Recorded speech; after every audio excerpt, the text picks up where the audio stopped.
बात करते हैं हाथरस हादसे की। हादसे की जांच से जुड़ी टीवी9 की एक्सक्लूसिव खबर आपको बताने जा रहे हैं। हाथरस हादसे की शुरुआती एसआईटी जांच रिपोर्ट सौंप दी गई है।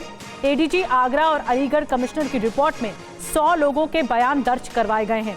रिपोर्ट में मौके पर मौजूद पुलिसकर्मियों के बयान है, रिपोर्ट में चश्मदीदों के बयान है और जो डॉक्टर हैं उनके बयान भी इस रिपोर्ट में दर्ज हैं।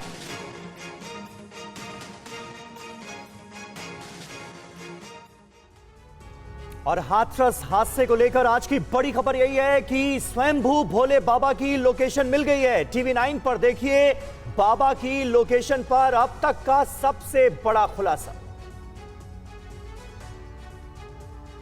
मिल गई बाबा की लोकेशन, मिल गया बाबा साकार हरि का ठिकाना। हाथरस हादसे के बाद हर कोई जानना चाहता है कि आखिर बाबा कहां है। हाथरस हादसे के बाद बाबा कहां गया। आखिरकार टीवी9 की टीम ने बाबा को ट्रेस कर लिया है। बाबा की लोकेशन पर बड़ा खुलासा हुआ है। सूत्रों के मुताबिक बाबा मैनपुरी के आश्रम में ही मौजूद है। सूत्रों ने बताया कि हाथरस हादसे के बाद से बाबा इसी आश्रम में रह रहे हैं। इससे पहले भी टीवी9 ने बाबा की लोकेशन के बारे में बताया था। आप खुद सुनिए, मैनपुरी के इसी आश्रम में मौजूद सेवादार ने 2 जुलाई की रात कैमरे पर क्या कहा था। आप यहाँ सिक्योरिटी में हैं? हाँ, सेवादार। अच्छा, बाबा जी कितने बजे से यहाँ आए हुए हैं? लगभग 3 बजे करीब। 3 बजे की। हाथरस में इनका कार्यक्रम था सत्संग का, वहाँ से खत्म करने के बाद यहाँ आ गए। हाँ। अच्छा, तो बाबा जी अभी अंदर हैं? बाबा जी अंदर हैं अभी? यार हैं, कितने बार बोलो। बाबा के मैनपुरी वाले बिछवा आश्रम की कीमत करोड़ों में है। आश्रम अलीगढ़ जीटी रोड पर 21 बीघा जमीन में बना है। आश्रम में बाबा के आलीशान लग्जरी गाड़ियों को रखने के लिए गैरेज भी है। और वहीं स्वयंभू भोले बाबा का मैनपुरी वाला बिछवा आश्रम किसी 5 स्टार होटल जैसी सुविधाओं से लैस है। इस आश्रम की भव्यता ड्रोन कैमरे से आप देखिए। तस्वीरें मैनपुरी के बिछवा आश्रम की हैं। ड्रोन से कैप्चर इन तस्वीरों में बाबा का आश्रम महल जैसा दिखता है। पूरा आश्रम सफेद रंग से कलर किया गया है। यही वजह है कि इस आश्रम को स्थानीय लोग व्हाइट हाउस भी कहते हैं। ड्रोन तस्वीरों से देख सकते हैं कि इस आश्रम के छज्जे पर भोले बाबा की एक तस्वीर भी लगाई गई है। तो झोपड़ी नुमा छत को लाल रंग से रंगा गया है, तो कुछ हिस्सों पर नीला रंग भी किया गया है। इस आश्रम में हर सुविधा का पूरा ख्याल रखा गया है। करोड़ों की जमीन पर बने इस आश्रम के चारों तरफ खास तरह की बाउंड्री की गई है ताकि इस आश्रम की सुरक्षा को चाक चौबंद बनाया जा सके। आश्रम के गेट के पास बाबा के लिए बैठने का एक खास स्थान भी बनाया गया है। प्रवचन देने के लिए बनाई गई इस जगह पर झोपड़ी भी बनाई गई है। भोले बाबा का आश्रम 5 स्टार होटल की तर्ज पर बना है। 4 साल पहले बाबा ने गिफ्ट में मिली 21 बीघा जमीन पर यह आश्रम बनवाया था। इस आश्रम में भोले बाबा खुद 6 आलीशान कमरों में रहते हैं, जबकि 6 कमरे कमेटी के सदस्यों और सेवादारों के लिए बने हैं। यहाँ एक आलीशान कैफेटेरिया है। खाना बनाने के लिए भी अलग से इंतजाम है। मैनपुरी के बिछवा आश्रम में भोले बाबा की मौजूदगी का पता चला है। इसी आश्रम का टीवी9 संवाददाता पुनीत शर्मा ने जायजा लिया। बाबा नारायण साकार हरि कहाँ है, ये बड़ा सवाल बना हुआ है। लेकिन हमारे सूत्र बता रहे हैं कि बाबा हादसे के तुरंत 1 घंटे के बाद अपने मैनपुरी के बिछवा के इसी आश्रम में आ गए थे और तब से इसी आश्रम में मौजूद हैं। बाबा के आश्रम के बाहर पुलिस का कड़ा पहरा लगा हुआ है। यहाँ पे हर वक्त पुलिस की गाड़ियां रहती हैं, पुलिसकर्मी यहाँ पर बैठे हुए हैं। कोई भी बाहर का शख्स आश्रम के अंदर ना जा सकता है, ना अंदर वाले बाहर आ रहे हैं। अभी भी आश्रम के अंदर तमाम सेवादार मौजूद हैं। पुलिस कई बार आश्रम में गई थी। जिस दिन यह हादसा हुआ उस दिन अंदर गई थी आश्रम में। इसके अलावा पुलिस बुधवार की देर रात लगभग 11 बजे एसपी सिटी और एसओजी के करीब 20 से 25 पुलिसकर्मी 1.5 घंटे तक इस आश्रम में छानबीन करते रहे। बताया जा रहा है कि जो बाबा के खास हैं, जो उनके अनुयायी हैं, देव प्रकाश मधुकर, जिनके खिलाफ नामजद एफआईआर दर्ज की गई है। पुलिस ने उनके ऊपर 1 लाख रुपए का इनाम घोषित किया है। उसी की तलाश में लगभग 1.5 घंटे तक पुलिस ने यहाँ पर छानबीन की थी, उसकी तलाश की थी। इसके अलावा तमाम जो हमारे सूत्र बता रहे हैं वो यही कह रहे हैं कि बाबा घटना के बाद से ही लगातार इसी आश्रम के अंदर मौजूद है। और वहीं हाथरस हादसे के बाद बाबा से जुड़े नए खुलासे हो रहे हैं। बाबा का कानपुर वाला आश्रम भी किसी किले से कम नहीं है। देखिए पूरी खबर। आश्रम के गेट पर सोने के रंग के बड़े बड़े गुंबद, किले जैसे बुलंद दरवाजे, सेवादारों की फौज। तस्वीरें भोले बाबा के कानपुर वाले आश्रम की हैं। बाबा नारायण साकार हरि का यह आश्रम कानपुर से करीब 25 किलोमीटर दूर एक छोटे से गांव करसुई में है। बाबा का ये आलीशान आश्रम 8 बीघा जमीन पर फैला है। इस आश्रम में बाबा के भक्त कुछ ही घंटों में गेहूं की पूरी फसल काट देते हैं तो सेवा के नाम पर ईंट सीमेंट तक ढोते हैं। पूरा दिन फ्री में मजदूरी करते हैं। हालांकि आश्रम के सामने बने रास्ते को लेकर गांव वालों और सेवादारों में आए दिन विवाद होता है। ये जो हमारे गांव में आश्रम बना हुआ है ये पूरी तरह अवैध जगह में बना हुआ है। ये जो हमारे गांव समाज की जमीन है उस पे बना हुआ है। यूपी के संभल जिले में भी भोले बाबा का आश्रम है जो प्रवास कुटिया के नाम से जाना जाता है। हाथरस हादसे के बाद से आश्रम में सन्नाटा पसरा है। हालांकि इस आश्रम में बाबा का आना जाना बहुत कम होता है, लेकिन बाबा जिस आश्रम में रहता है वो काफी लग्जरी है। कई एकड़ में फैला बाबा का यह आश्रम किसी आलीशान महल से कम नहीं। आश्रम में आधुनिक सुविधा और ऐशो आराम का हर सामान मौजूद है।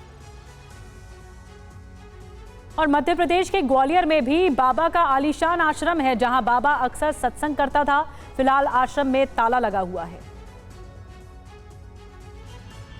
ग्वालियर शहर से 20 किलोमीटर की दूरी पर हरि विहार कॉलोनी मौजूद है। इस कॉलोनी का नाम बाबा के नाम पर ही रखा गया है।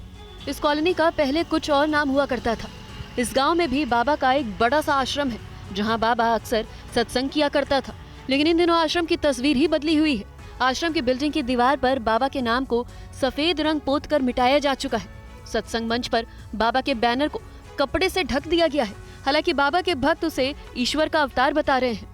पर जब परमात्मा में जब हमने दर्शन पा लिया, सेवा कर्म से जब उनकी रहमत बरसी, यहाँ तक कि हमारा आज जब से हम हरि चरणों में जुड़े हैं मुझे तो कभी बुखार ही नहीं आया। बुखार ही नहीं आता, सेवा कर्म माध्यम से बुखार ही नहीं आता। अरे कोई पूजा नहीं, बस आरती और प्रार्थना वंदना, बस और कुछ नहीं। इनके अलावा किसी की किसी की अपनी हम नहीं मानते। नहीं। ऐसा नहीं है कि गांव के सभी लोग बाबा के समर्थक हैं। कुछ बाबा और उसके समर्थकों के खिलाफ गंभीर आरोप भी लगा रहे हैं। बाबा के खिलाफ कार्रवाई, सख्त कार्रवाई होनी चाहिए उस पर। तो जेल में डरवा दो उसको। तो बहुत भ्रष्टाचार फैलाया गया है जहाँ पे। और अलीगढ़ में नेता विपक्ष राहुल गांधी ने हाथरस हादसे के पीड़ितों से मुलाकात की है। अलीगढ़ के बाद राहुल गांधी हाथरस में भी पीड़ितों से मिलेंगे। बिलखती बच्ची को संभाला, रोती मां को गले लगाया, उनसे जानकारी दिया, पीड़ितों के जख्मों पर मरहम लगाने की कोशिश की। अलीगढ़ में राहुल गांधी ने हाथरस हादसे की पीड़ितों का दर्द साझा किया। हाथरस हादसे में मारे गए लोगों के परिजनों को राहुल गांधी ने मदद का भरोसा भी दिया। देते हो बोले क्या है? जी जी। तो आपने सवाल पूछा है, तो जिसने सवाल पूछा है उसकी इज्जत कीजिए। तो क्या था सवाल? ये था कि मुआवजे की मुआवजा जल्दी से जल्दी देना चाहिए और जितना दिया जा सकता है दिल खोल कर देना चाहिए। सर, परिवार वालों से आपकी बात हुई, उन्होंने क्या कुछ कहा?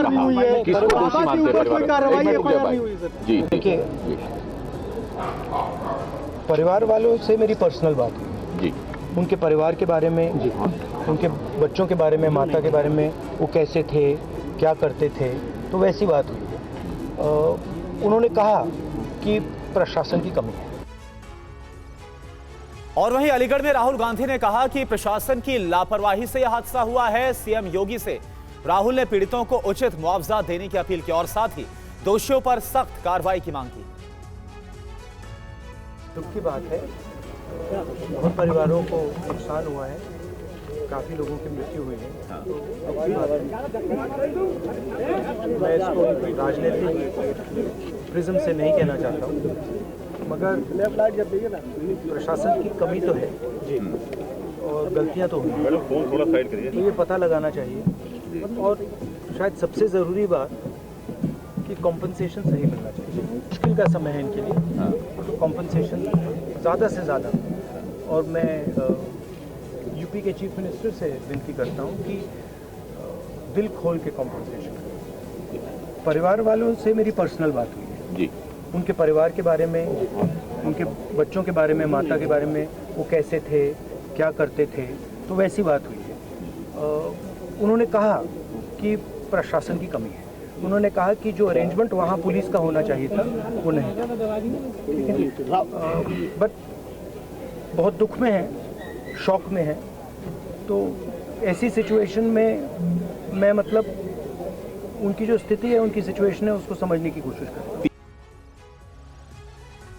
और जिन पीड़ितों से राहुल गांधी मिले उनसे हमारे संवाददाता जितेंद्र भाटी ने बात की। अलीगढ़ में राहुल गांधी ने पीड़ित परिवारों से 25 मिनट तक मुलाकात की। राहुल गांधी से मिलते वक्त पीड़ित परिवारों के बच्चे और बुजुर्ग रोने लगे। जिन पीड़ितों से राहुल गांधी ने मुलाकात की, उनसे TV9 की टीम ने बातचीत की। अभी राहुल जी ने क्या बोला आपको? क्या बात, बस ये बताइए क्या शब्द उन्होंने मदद करने की बोला है हमसे कि हम जो भी हो सकेगा, वो कह रहे थे कभी मेरी सरकार तो नहीं है लेकिन मुझसे जो भी हो सकेगा मैं संसद में इस बात का उठाऊंगा, जितना वो दे रहे हैं उससे ज़्यादा कहने की कहूँगा और जो भी मदद हो सकेगी मैं करूँगा अपनी तरफ से। अच्छा, आपको लगता है भोले बाबा भी जिम्मेदार है इस चीज़ के लिए? लोगों के लिए प्रॉपर इंतजाम नहीं करे उन्होंने? अगर आप नहीं जाते सत्संग में तो आपकी बहन जिंदा होती। यहाँ एक मैं समझता हूँ आप पे क्या बीत रही होगी, पर आप मानते भोले बाबा जिम्मेदार है? ज्यादा भावुक वो है इस समय। जिम्मेदार मैं हूँ, वो कहीं जाती नहीं। तो बिल्कुल देखिए, वैष्णवी है, इनकी बहन भी सत्संग में गई थी, उसकी मौत हो गई और फिलहाल राहुल गांधी से मिले, मदद का आश्वासन दिया है। हाथरस हादसे में अलीगढ़ की एक बुजुर्ग महिला की भी मौत हुई थी। इस बुजुर्ग महिला की बहू राधा से भी राहुल गांधी की बातचीत हुई। राहुल गांधी से मुलाकात के बाद राधा ने TV9 संवाददाता जितेंद्र भाटी से क्या कहा, सुनिए। मेरे साथ महिला क्या नाम आपका? राधा। और क्या आपके घर से कितनी रहती है? सास खत्म हो गई। सास कब से आती थी सत्संग में? हो गई 10 साल से हो गई उन्हें। अच्छा, ये बताइए इस हादसे के लिए आप किसको जिम्मेदार मानते हैं? हम तो बाबा ये मानते हैं, और बाबा ने हादसा देखो उठ के चले गए, जो तो देखते लौट के पीछे कहाँ है रो कहाँ है रो। बाबा पे कार्रवाई होनी चाहिए, और कार्रवाई होनी चाहिए। बाबा शहर में नाम नहीं है उनका, अब ये तो ये जान है, तो कार्रवाई होनी चाहिए बाबा पे। कार्रवाई करो बावन पे। अच्छा, ये बताइए कि राहुल मिले आपसे मिले, क्या बातचीत हुई? कुछ नहीं बात करके गए हैं, वो बस यही बोले हैं जो कुछ मिल रहा है उसको बढ़वा देंगे। तो उससे लगता है आपको इंसाफ मिल जाएगा? अब ये तो वो जान है। इंसाफ के लिए आपको लगता है बाबा को जेल के अंदर होना चाहिए? और का इंसाफ तो मिलवा। क्या कार्रवाई उनके खिलाफ आप देखना चाहते हैं, बाबा के खिलाफ? अब ये बोल गई ना गए कुछ नहीं, आप क्या चाहते हैं, क्योंकि आपने भी सास को खोया है, तो क्या कार्रवाई आप चाहते हैं बाबा के खिलाफ? तो यही बोल रही हूँ, मतलब इन्हें सजा मिलनी चाहिए, जैसा चाहो ऐसा करो। किस तरह की सजा होनी चाहिए? 120 से ज़्यादा लोगों की जान गई है, बहुत लोग खत्म हो गए हैं। और TV9 भारतवर्ष पर कांग्रेस सांसद इमरान मसूद ने कहा कि हाथरस हादसे को लेकर राहुल गांधी के दिल में दर्द है, मगर बाबा पर FIR की बात पर इमरान मसूद चुप्पी साध गए। TV9 संवाददाता विपिन चौबे ने इमरान मसूद से खास बातचीत की है। इस पूरी घटना के लिए कांग्रेस किसको जिम्मेदार मानती है? क्या उसके आयोजक जिम्मेदार है? क्या भोले बाबा तथाकथित जो खुद को भगवान बताता है वो जिम्मेदार है, या फिर सरकार की वो व्यवस्था? अगर सरकार ने पूरी व्यवस्था की होती तो शायद इस तरह का स्टैम्पेड नहीं होता और 122 लोगों से ज्यादा लोगों की मौत नहीं होती। देखिए, क्या फेलियर रहे तो इनकी सरकार ने जांच बैठाई है, उत्तर प्रदेश सरकार ने। जांच के बाद ये तय करेंगे कि क्या कौन जिम्मेदार है। भोले बाबा की गिरफ्तारी होनी चाहिए? हमारी नहीं, हमारा काम है कि हम लोगों के साथ खड़े हुए दिखाई दें। हमारा काम है हम जो पीड़ित पक्ष है उसके साथ खड़े हुए दिखाई दे, हम पीड़ित पक्ष के साथ। उस बाबा पर कार्रवाई चाहते हैं जिसके बुलावे पर इतनी बड़ी भीड़ पहुंची थी, जो भी इसमें और वहां पर अव्यवस्था थी, जो भी दोषी हो उसके खिलाफ कार्रवाई होनी चाहिए। हाँ। और ये बाबा का नाम FIR में नहीं है, लोग कह रहे हैं कि उसको बचाने की कोशिश की जा रही है। नहीं, ये देखिए, ये सब जांच के विषय हैं। इनके ऊपर जब जांच हो रही हो और सरकार भी हाई कोर्ट के जज से जांच करा रही हो तो उनकी जांच आने दीजिए ना। क्या है, आप लोग संतुष्ट हैं सरकार की अब तक की कार्रवाई से? बिल्कुल भी संतुष्ट नहीं हूँ। मैंने पहले दिन कहा था कि सरकार को इनको मुआवजा देना चाहिए, और इनको इतना, क्योंकि फेलियर सरकार का है। आदमी भले ही बाबा ने बुला लियो, लेकिन फेलियर सरकार का है, इनको मुआवजा देना चाहिए। तो सरकार को मुआवजे का ऐलान करना चाहिए, सरकार ने मुआवजा नहीं दिया। और बाबा साकार हरि के वकील AP सिंह ने मैनपुरी के बिछुआ आश्रम पहुंचकर बाबा हरि से बात की है। दोनों के बीच बातचीत क्या हुई, दिखाते हैं आपको इस रिपोर्ट में। बाबा की क्या गलती देखते हैं आप? क्या गलती है? नहीं, कोई गलती नहीं। उनकी किस लिए गलती? वो तो घटना स्थल से जा चुके थे, जब घटना हुई उससे पहले ही जा चुके थे। ये बताइए, बाबा से आपकी कोई बातचीत हुई या आप आश्रम में आए हैं मिलने के लिए? क्या? नहीं, मिलने नहीं आया मैं, तो आप लोगों ने बुलाया तो इसलिए आया हूँ। और मुझे मिलने का कोई काम भी नहीं। मुझे जिम्मेदारी, अभी सब इंजर्ड, सही कोई ऐसी परमानेंट डिसेबिलिटी ना हो, लोग पहुँच जाएं और मृतकों के परिवार को शांति हो जाए, उनकी व्यवस्थाएं हो जाएं, और जो लोग अभी कोई लावारिश लाश ना रह जाए, अपने परिजनों के द्वारा उनकी अंतिम संस्कार हो जाए, सम्मान के साथ हो जाए, ये व्यवस्था। मेरा आखिरी सवाल, कोई मैसेज या मैसेंजर के थ्रू या फोन पे आपकी बाबा जी से बातचीत हुई? बाबा नारायण साकार हरि फोन नहीं रखते, मुझे बताया गया, मोबाइल नहीं रखते। मैंने भी अपने जूनियर से चेक करवाया, कोई व्हाट्सएप, कोई इस तरह का सोशल मीडिया, कोई इलेक्ट्रॉनिक लिंक्डइन, कोई ट्विटर, कोई पेज, कोई फेसबुक, कुछ नहीं उनका मिला, वो कुछ नहीं। आपसे बातचीत कैसे हुई, कुछ हुई है बातचीत? हाँ, बातचीत किसी व्यक्ति ने कराई और उन्होंने कहा कि हाँ ये एडवोकेट है, मैं तो इन्हें जानता हूँ। और चलिए अब आगे बढ़ते हैं और बात करते हैं आतंक की बड़ी साजिश का पर्दाफाश करने वाली टीवी9 की एक्सक्लूसिव खबर की। बड़ी खबर आप देखिए, मध्य प्रदेश के खंडवा से इंडियन मुजाहिदीन का आतंकी फैजान शेख गिरफ्तार किया गया है। एटीएस के इस ऑपरेशन का टीवी9 के पास एक्सक्लूसिव वीडियो है। मध्य प्रदेश एटीएस ने जिस आतंकी को गिरफ्तार किया उसने लोन वुल्फ अटैक की तैयारी कर रखी थी और निशाने पर सुरक्षा बल के जवान थे। तो जिस वक्त गिरफ्तार किया गया वो वीडियो इस वक्त हम आपको दिखा रहे हैं। आप देखिए, करीब 2 मिनट का यह सीसीटीवी फुटेज है जिसमें फैजान शेख को किस तरह से गिरफ्तार किया गया खंडवा से, वो सब कुछ नजर आ रहा है। इंडियन मुजाहिदीन का यह आतंकी फैजान शेख और इसके पास से कई हथियार भी बरामद किए गए हैं और इसकी साजिश के तार कहां तक जुड़े हुए हैं, कैसी साजिश ये रच रहा था, ये सब कुछ पता चला। ये देखिए, कई जो गाड़ियां हैं वो वहां पर आकर खड़ी होती हैं और उसके बाद एटीएस और दूसरे जो सुरक्षा बल हैं, जो जवान है वो उतरते हैं और उसके बाद फैजान शेख को गिरफ्तार करने का ऑपरेशन शुरू किया जाता। आप देखिए, 2 गाड़ियों से एटीएस के जवान और सुरक्षा बल नीचे उतरे और उसके बाद फैजान शेख को गिरफ्तार करने की कार्रवाई शुरू की जाती है।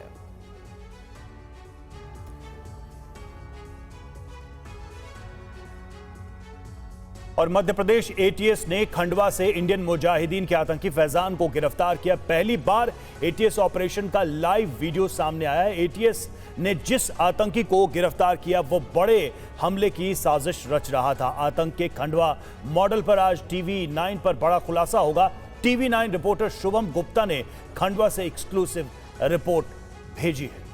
लेकिन इस वक्त हमारे साथ शुभम जुड़े हुए हैं, सीधे चलेंगे उनके पास, वो रिपोर्ट भी हम उनकी आपको दिखाएंगे। शुभम, किस तरह से ये पूरा ऑपरेशन अंजाम दिया गया, कैसे पुलिस को लीड मिली? हालांकि पहले से ही ये चीज हो गई थी, ये स्पष्ट हो गया था कि कैसे एक बड़े आतंकी साजिश को रचा जा रहा था। देखिए, जनवरी 2023 में खंडवा से ही ISIS से जुड़े हुए आतंकी अब्दुल रकीब को बंगाल एटीएस ने गिरफ्तार किया था और उसी का दोस्त फैजान शेख भी था। उस वक्त भी उससे पूछताछ हुई थी, हालांकि पूछताछ कर मध्य प्रदेश एटीएस ने उसे छोड़ दिया था। तो बीते 1-1.5 साल से उसकी रेकी खुद कर रही थी, एक तरह से उस पर नज़र बनाए हुए थी मध्य प्रदेश एटीएस। मगर इस दौरान उन्हें जिस तरह की हलचल दिखाई दी, जो फैजान शेख था वो लोन वुल्फ अटैक की तैयारी कर रहा था, यानी यहाँ पर उसे किसी अन्य लोगों की ज़रूरत नहीं थी, किसी ग्रुप की ज़रूरत नहीं थी। हथियार उसके घर से मिले, 5 जिंदा कारतूस उसके घर से मिले हैं और रेकी जो की गई फैजान शेख के द्वारा वो एटीएस के अधिकारी और उसके कर्मचारियों के द्वारा की गई। और आप यकीन मानिए कि ये पहली बार नहीं है कि जब एटीएस पर हमला करने की तैयारी आतंकी कर रहे हो। 2009 में इसी खंडवा में सीताराम यादव जो कि एटीएस के जवान थे, उनकी सरेआम गोली मारकर हत्या कर दी गई थी। 2011 में मध्य प्रदेश के रतलाम में एटीएस जवान की हत्या कर दी गई थी। तो उसी तरह की साजिश को ये लोग एक तरह से करना चाहते थे और मध्य प्रदेश एटीएस की इसे सफलता कहेंगे कि आतंकी कुछ कर पाते उससे पहले ही उसके घर पर दबिश दी। और आप देखिए कि उसके भाई से जब हमने बात की तो 2-3 चीज़ें उसके भाई ने खुद स्वीकार की है। पहली तो ये कि कोलकाता में जो जेल में अब्दुल रकीब बंद है उससे खुद मिलने कुछ ही दिन पहले फैजान शेख गया था। दूसरा, व्हाट्सएप पर वो जिहादी स्टेटस लगाता था, AK-47 का स्टेटस लगाता था, उस बात को भी एक्सेप्ट किया है। और तीसरा, इसके जो हीरो थे वो यासीन मलिक और अबू फैजल थे। ये सारी बातचीत पूछताछ में सामने आई है। हमारे साथ जुड़े रहिएगा शुभम। टीवी9 पर आतंकी फैजान के भाई का बड़ा खुलासा है जिसके बारे में हम बात भी कर रहे थे। फैजान व्हाट्सएप पर आतंकियों के वीडियोस लगाता था, जेल में आतंकी रकीब से मिला था फैजान, उसके भाई ने ये बात कबूली है। फैजान व्हाट्सएप पर AK-47 के वीडियोस लगाता था।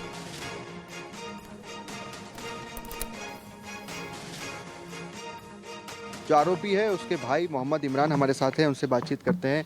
जिस तरह की गतिविधियां एटीएस ने बताई है, क्या उसमें संलिप्त था और आप लोगों को उसके हाव भाव से, उसके चाल चलन से क्या दिखाई दे रहा था? हाँ सर, पहली बात तो आतंक का कोई मसला ही नहीं था। मतलब उसके साथ में जो नाम डाले आतंक, तो ये सुन के तो बहुत हैरानी हुई। व्हाट्सएप स्टेटस की बात हो रही है कि AK-47 के स्टेटस लगाना, कहीं अलग अलग इस्लामिक जो IS की वीडियो लगाना, ये सब वीडियोस भी वो लगाता था अपने व्हाट्सएप स्टेटस पर, सोशल मीडिया पर। हाँ सर, ये लगाता था वो। उसको हीरो बनने का बहुत शौक़ था सर।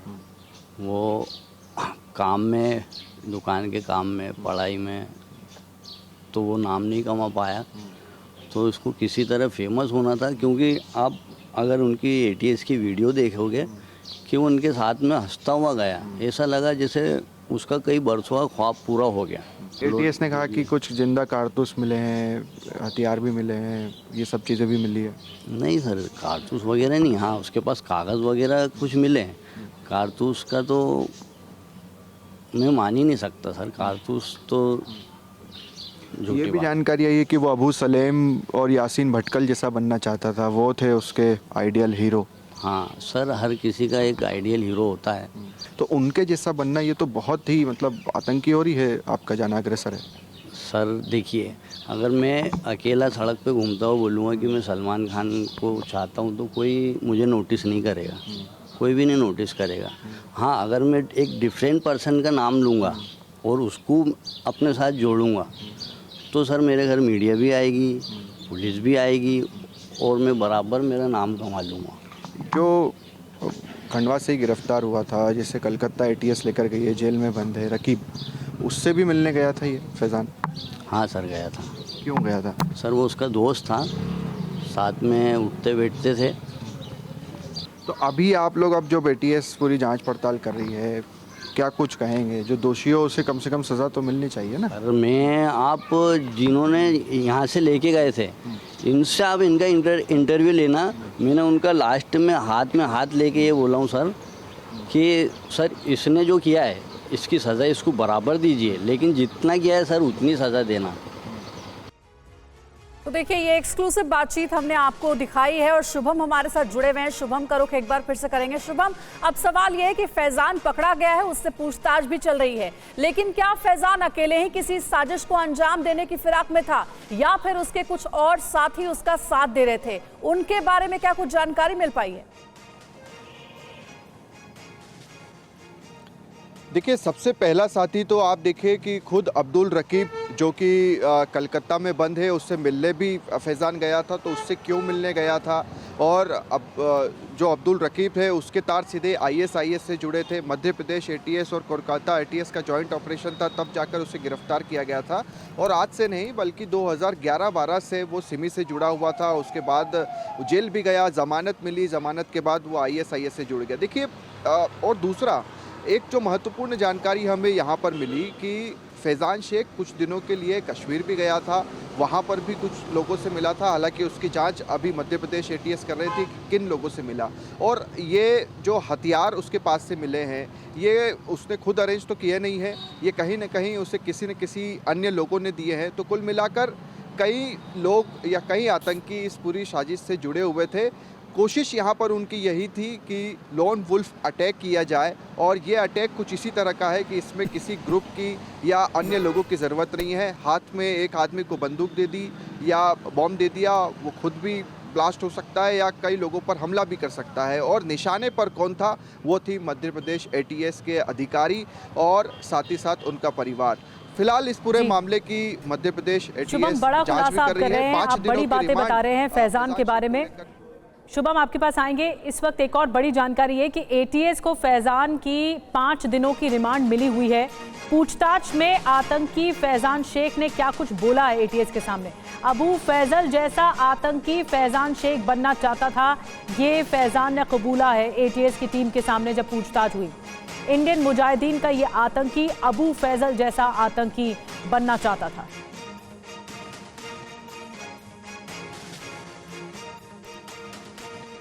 तो देखिए, पूछताछ में अबू फैजल का नाम सामने आया है कि ये फैज़ान भी अबू फैजल जैसा आतंकी बनना चाहता था। भोपाल सेंट्रल जेल में ये आतंकी बंद है। ATS जवान की हत्या का ये आरोपी है। अहमदाबाद बम धमाके का भी आरोपी है। उत्तर प्रदेश का रहने वाला है। इंदौर में इसके खिलाफ पहला केस दर्ज हुआ। डकैती, लूट के 6 मामले दर्ज हैं। भोपाल, मंदसौर और देवास में भी इसके खिलाफ केस मौजूद है और इसी अबू फैजल जैसा बनने की कोशिश में था फैजान भी। और आप देखिए, गिरफ्तार आतंकी फैजान पर एमपी एटीएस का एक और बड़ा दावा पुलिस सुरक्षा बलों की कर रहा था रेकी।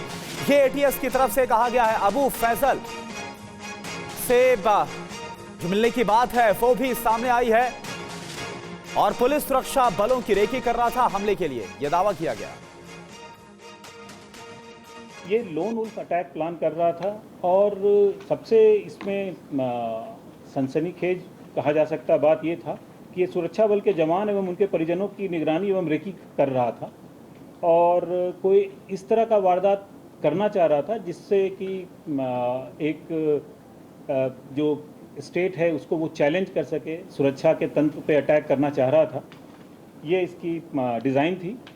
ये यासीन भटकल जो इंडियन मुजाहिदीन का संस्थापक था और अबू फैजल से बड़ा मुजाहिद बनना चाहता था। एटीएस के इस ऑपरेशन पर मध्य प्रदेश के मुख्यमंत्री मोहन यादव का क्या कहना है, आइए सुनाते हैं। खंडवा पुलिस को, मध्य प्रदेश पुलिस को बधाई देना चाहूँगा। हमारी पुलिस चौकस, चौकन्नी और सतर्क है। यही कारण है कि एक आईएएस का बड़ा आतंकवादी जिसके माध्यम से बड़ी संभावना थी, हमने चौकन्ने होकर के उसको न केवल अपने कब्जे में लिया बल्कि उसके साथ कई सारे साहित्य, कई सारी चीज़ें हैं। हम इससे जुड़ी भारत सरकार की सभी गुप्त एजेंसियों के संपर्क में भी आ गए हैं।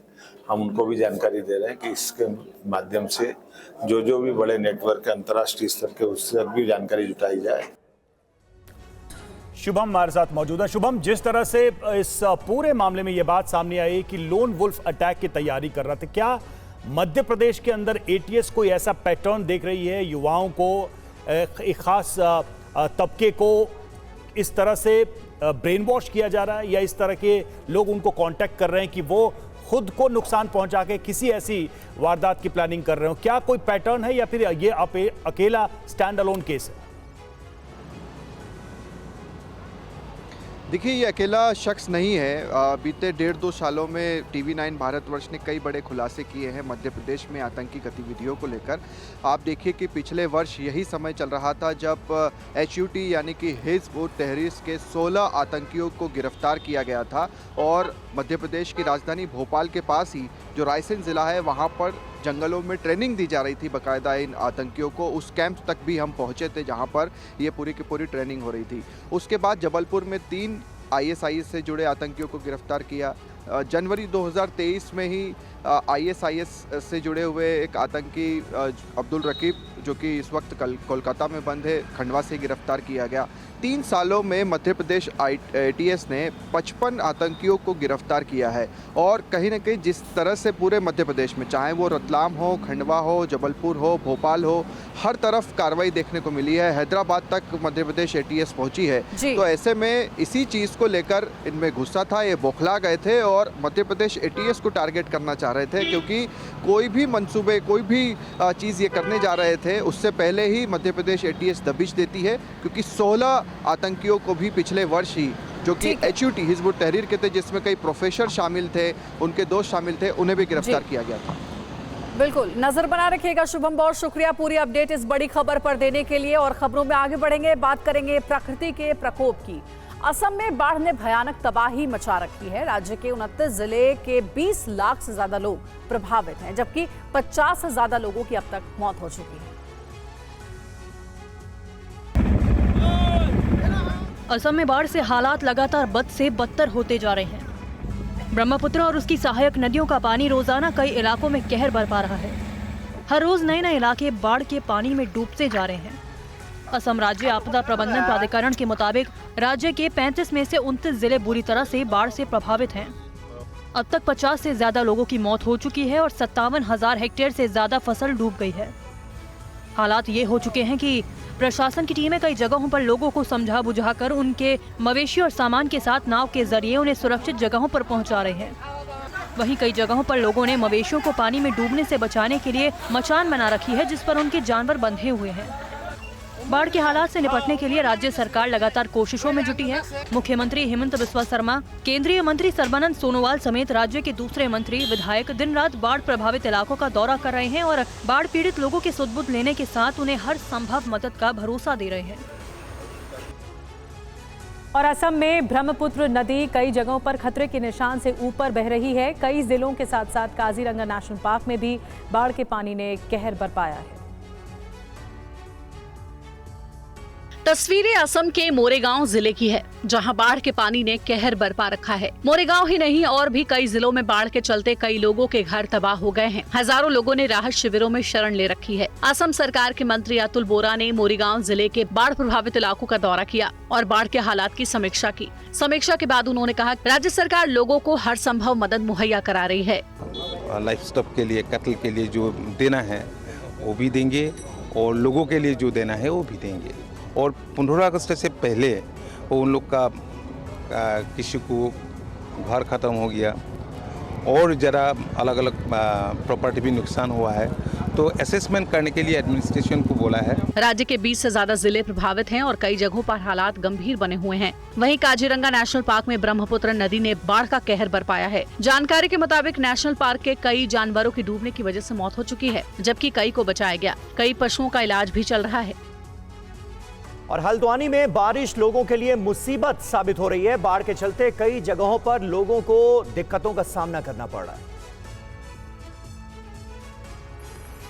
उत्तराखंड के हल्द्वानी में भारी बारिश के चलते हालात बिगड़े हुए हैं। बारिश की वजह से कई इलाकों में रास्तों पर जल भराव हो गया, जिसके चलते लोगों को आने जाने में परेशानियों का सामना करना पड़ा। प्रशासन की टीमें लोगों की मदद के लिए कई जगहों पर मौजूद नजर आई। अधिकारियों का मानना है कि भारी बरसात की वजह से पानी का ओवरफ्लो इतना ज्यादा है कि सिंचाई विभाग की नहरें भी क्षतिग्रस्त हो रही हैं। गौला बैराज का जलस्तर लगातार बढ़ रहा था, बीच में अभी थोड़ा कम हो गया है। जैसा कि हल्द्वानी का मैक्सिमम पानी नहरों के थ्रू लाल कुआं के होते हुए जाता है। लाल कुआं नहरों की कैपेसिटी उतनी नहीं रह गई है जितने हिसाब से पानी आ रहा है, जिसके कारण कुछ जगहों पर नहरें ओवरफ्लो हो रही हैं, कुछ जगहों पर नहरों में आंशिक क्षतिग्रस्त हो रही है। जहाँ भी नहरें ओवरफ्लो हो रही है, आंशिक क्षति हो रही है, उनको तुरंत ठीक करवाया जा रहा है। अस्थायी व्यवस्था के तहत मशीन लगवा के साफ करवाया जा रहा है। हल्द्वानी में मौसम विभाग के रेड अलर्ट के चलते सिंचाई विभाग की सभी बाढ़ चौकियां और पूरा विभाग बाढ़ प्रबंधन में जुटा है। गौला नदी में जलस्तर बढ़ने पर आसपास के इलाकों में सूचना पहुंचाने के निर्देश भी दिए गए हैं। तो उत्तराखंड में भारी बारिश ने कहर बरपा रखा है। बद्रीनाथ में लैंडस्लाइड के बाद क्या हुआ, ये रिपोर्ट आप देखिए।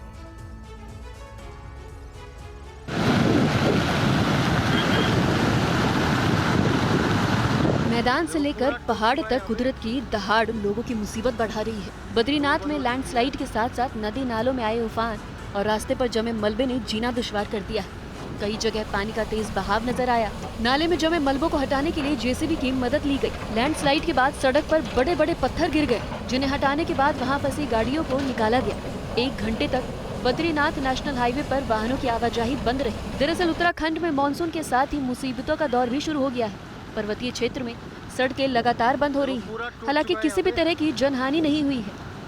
पहाड़ों में हो रही बारिश और आने वाले खतरों से निपटने के लिए काशीपुर प्रशासन ने भी अपनी तैयारियां कर ली है। काशीपुर की ढेला नदी के बढ़ते जल स्तर को देखते हुए प्रशासन ने बाढ़ चौकियों और राहत केंद्र बनाए हैं।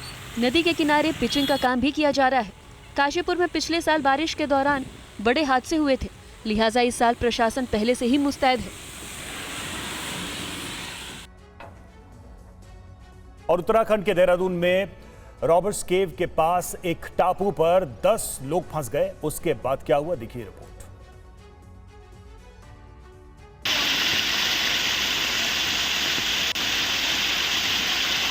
उत्तराखंड में आने वाले 24 घंटे के अंदर भारी बारिश के आसार हैं, जिससे नदियों का जल स्तर बढ़ सकता है।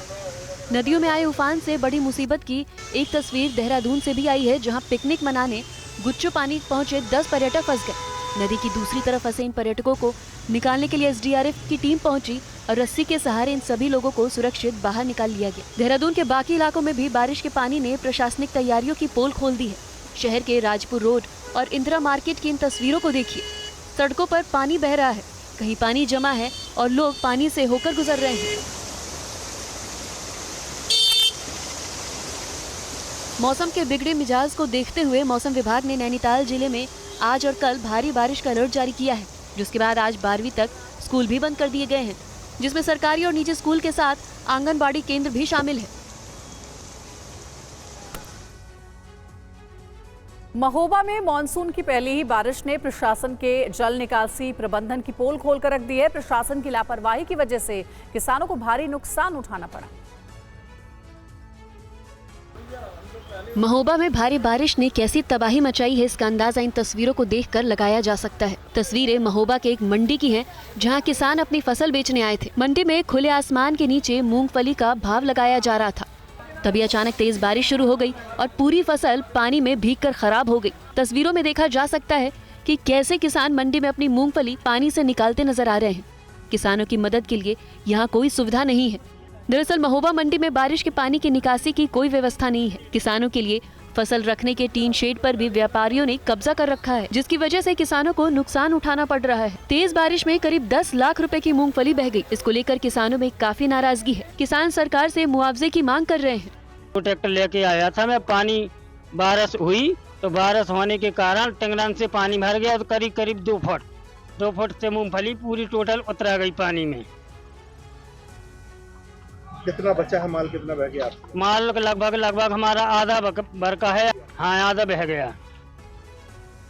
और आइए खबरों में आगे बढ़ते हैं। T20 विजेताओं से मुलाकात के बाद आज प्रधानमंत्री मोदी ने ओलंपिक खेलने जा रहे खिलाड़ियों से मुलाकात की। प्रधानमंत्री ने खिलाड़ियों को जीत का मंत्र दिया।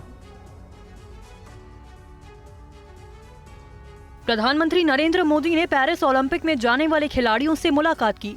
पीएम ने नीरज चोपड़ा, पीवी सिंधु, मनु भाकर समेत कई खिलाड़ियों से बात की। इस मौके पर पीएम मोदी ने खिलाड़ियों को जीत का मंत्र देते हुए कहा, मुझे पूरा विश्वास है कि हमारे एथलीट अपना सर्वश्रेष्ठ प्रदर्शन करेंगे और भारत को गौरवान्वित करेंगे। उनकी जर्नी और सफलता 140 करोड़ भारतीयों को उम्मीद देती है। हम कोशिश करते हैं कि एक प्रकार से आप लोगों के लिए कंफर्ट रहे, असुविधा ना हो और आप लोग अच्छा परिणाम लेकर के आए। मेरी तरफ से आप लोगों को बहुत बहुत शुभकामनाएं हैं और मैं आप लोगों का फिर से एक बार इंतजार करूंगा जब आप 11 अगस्त को तो सारा खेल पूरा होगा। आप में से लोग जल्दी आएंगे ऐसा तो क्रम रहता है, लेकिन मैं कोशिश करूंगा कि 15 अगस्त को एक बार लाल किले पर जब कार्यक्रम होता है तो आप लोग भी उसमें उपस्थित रहें। पीएम ने टोक्यो ओलंपिक की यादें ताज़ा करते हुए कहा कि खिलाड़ियों के प्रदर्शन ने हर भारतीय का दिल जीत लिया था। और विंध्यवासिनी माता मंदिर में दान पात्रों की गिनती का काम जारी है। पहले दिन की गिनती के बाद 23,57,000 रुपए से ज्यादा यहां से निकले।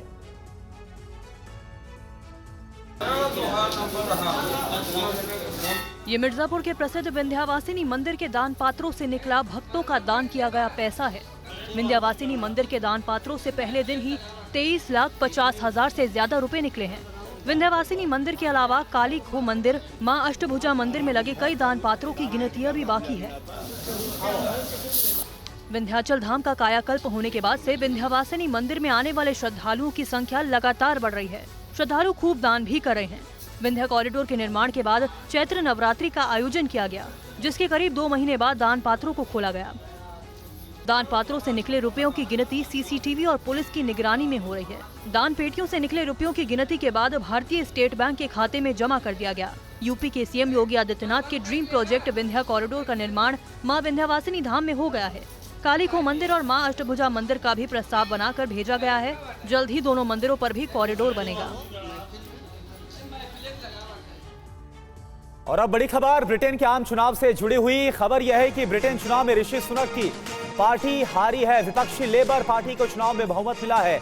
ऋषि सुनक की पार्टी कंजर्वेटिव पार्टी को 119 सीट मिली है, वहीं लेबर पार्टी को 400 से ज्यादा सीटें आई हैं।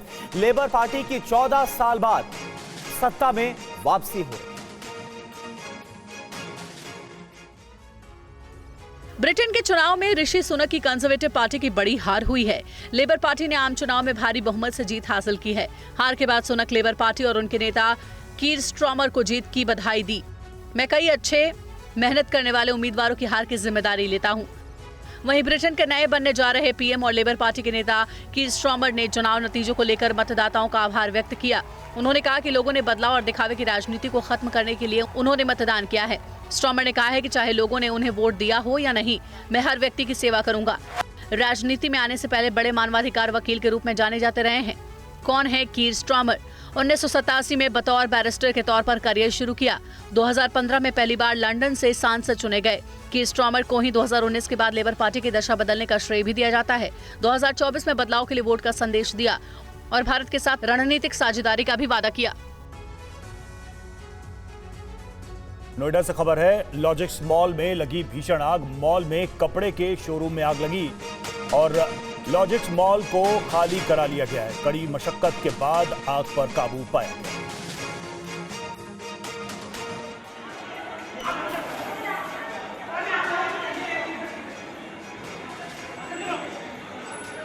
तो मॉल को फिलहाल खाली करा लिया गया और काफी मशक्कत के बाद आग पर काबू पाया गया। आग लगी तब की ये तस्वीरें आप देखिए किस तरह से मॉल में धुआं ही धुआं है।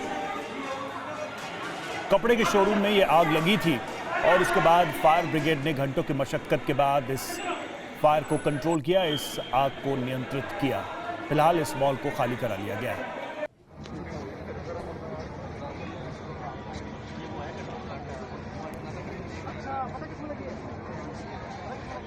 देखिए, लगभग 11 बजे फायर सर्विस यूनिट को कंट्रोल रूम के माध्यम से और मॉल के मैनेजमेंट के माध्यम से सूचना मिली कि यहाँ एक फर्स्ट फ्लोर में इनका स्टोर रूम है एडिडास का, उसमें आग लगी है। क्योंकि ये शटर बंद था, हमारे कर्मचारी यहाँ पहुंचे हैं और 100 मशीन की मदद से इसका हमने शटर काटा है। क्योंकि आग की सूचना अलार्म के माध्यम से इनको इनिशियली हम लोगों को मिली थी, परंतु धुएं का जो भराव है वो ज्यादा भर गया था। हम लोगों ने शटर काट के अंदर घुस के आग को पूर्णतः बुझा दिया गया है और इसमें लगभग 10 गाड़ियां हमारी लगी हैं। और ये तस्वीरें लॉजिक्स मॉल की नोएडा में जहां पर आग लगी है। ये देखिए तस्वीरें किस तरह से मॉल का जो सेंट्रल एरिया है वहां भी धुआं ही धुआं नजर आ रहा है। लोगों को जल्दी से मॉल के बाहर किया गया, इस मॉल को खाली करा लिया गया और फायर ब्रिगेड ने कड़ी मशक्कत के बाद इस आग पर नियंत्रण पा लिया है। लॉजिक्स मॉल नोएडा की तस्वीरें जहां पर यह अग्निकांड हुआ।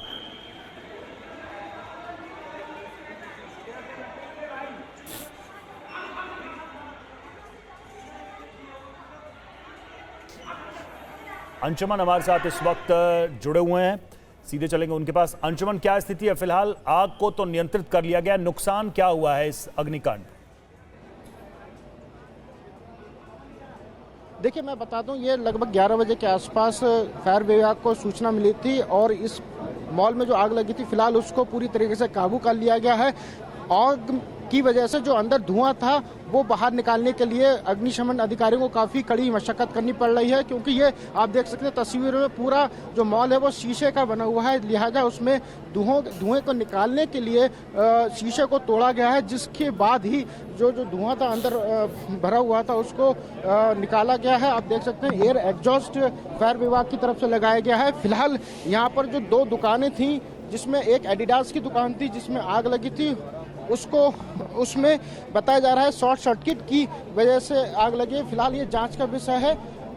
दमकल के अधिकारियों ने तुरंत अंदर जो मॉल में लोग मौजूद थे उनको बाहर निकाला गया। आप देख सकते हैं तस्वीरों में तमाम जो कर्मचारी हैं मॉल के और तमाम जो फायर ब्रिगेड के जो कर्मचारी हैं वो अभी भी कहते हैं अंदर जो धुआं जमा हुआ था उसको बाहर निकालने की कवायद की जा रही है। फिलहाल जो सबसे बड़ी समस्या अगर आ रही है, जो लोगों को वहां पर अंदर जो धुआं जमा हुआ है उसकी वजह से बड़ी दिक्कत का सामना करना पड़ रहा है।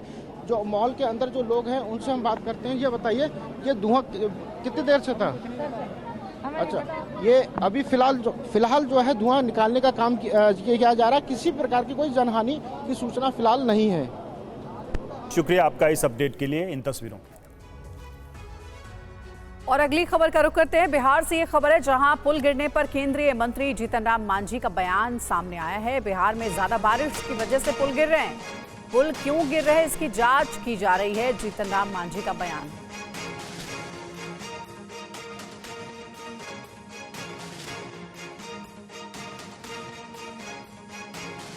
समाचार मिली है, हम लोग भी ये जानते हैं बरसात का समय है, काफ़ी अब नॉर्मल वर्षा हुई है, इसलिए पुल के गिरने का सिलसिला है। लेकिन उसके बावजूद भी पुल क्यों गिरा है इसकी जांच के लिए यहाँ के मुख्यमंत्री बहुत संवेदनशील है। कल ही उन्होंने बैठक की है और सख्त निर्देश दिया है कि अगर इसमें कहीं किसी प्रकार की गड़बड़ी हुई है उस पर आवश्यक कार्रवाई किया जाए और कड़ी कार्रवाई की जाए।